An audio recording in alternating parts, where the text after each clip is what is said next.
النبي صلى الله عليه وآله وسلم لن تجتمع أمتي على الضلالة أبدا أو كما قال النبي عليه الصلاة والسلام।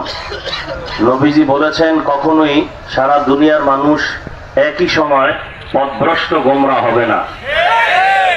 অতএব আমরা এখন সারা বাংলাদেশের মধ্যে দেখতে পাই যে চরমনাই হযরত পীর সাহেব হুজুর রাহমাতুল্লাহ আলাইহির রেখে যাওয়া এই দ্বীনি মিশন এবং বর্তমানে হযরত পীর সাহেব হুজুর সহ যারা আছেন অন্যদের তুলনায় 1% হলেও তারা হকের উপরে মজবুত আছেন।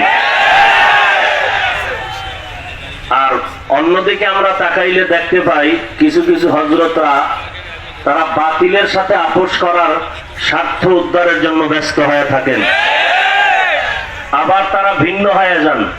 কিন্তু চরমনায় হযরত পীর সাহেব হুজুর সীসা ঢালা প্রাচীরের মতো হকের উপরে অটল অবিচল আছেন, বাতিলের সাথে আপোষ করেন নাই। অতএব আজ আমাদের দীপ্ত শপথ নিতে হবে এই চরমনাইয়ের ময়দান থেকে, এই হকের ঝান্ডা আমরা সামনে যদি এগিয়ে নিতে চাই, হযরত পীর সাহেব হুজুর সৈয়দ ফজলুল করিম রাহমাতুল্লাহ আলাইহি যেই মেহনত করে গেছেন মুজাহিদ তরিকাতের লাইনে, এই কথাই তিনি বলতেন যে আমি আল্লাহর রাজি খুশির জন্য বলতেছি, যারা চরমনায় আসার পরে ঠিক মতো পর্দা করতে পারে না, ইসলামের হুকুম মতো চলতে পারে না, তারা চরমনায় এসে কোনো লাভ নাই।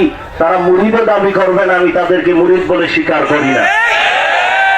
রাজনৈতিক ময়দানে তিনি বলতেন আমি রাজনীতি করি ইবাদত হিসাবে, আর ইবাদত হবে আল্লাহর রাজি ও খুশি অনুযায়ী। অতএব এই মিশনকে দমিয়ে দেওয়ার জন্য বেঈমান নয়, আজ মুনাফিকেরা উঠে পড়ে লেগেছে।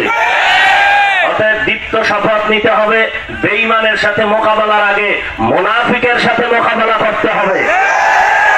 সেই ক্ষেত্রে আমাদের সর্বশক্তি দিয়ে দুহাত উঁচু করে এই চরমনাইয়ের হকের পতাকা উড্ডীন করার জন্য সামনে এগিয়ে যেতে হবে। আমি প্রস্তুত, আপনারা প্রস্তুত আছেন কিনা? যদি মুনাফিকদের মোকাবেলায় কোনো এক সময় হাত না থাকে, দীপ্ত শপথ নিতে হবে আমরা পা দিয়ে হলেও আমরা এই পতাকা ধরে সামনের দিকে এগিয়ে যাব।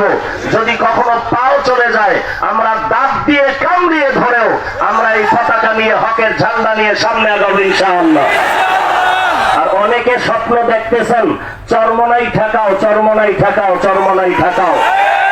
আমি স্পষ্ট আকারে বলবো, বাংলার জমিনে চরমনাইকে মাইনাস করে কোনো স্বপ্ন পূরণ হবে না, হবে না, হবে না। আল্লাহ আমাদের সবাইকে হকের ঝান্ডা নিয়ে চলার তৌফিক দান করুন। আসসালামু আলাইকুম ওয়া রাহমাতুল্লাহি ওয়া বারাকাতুহু।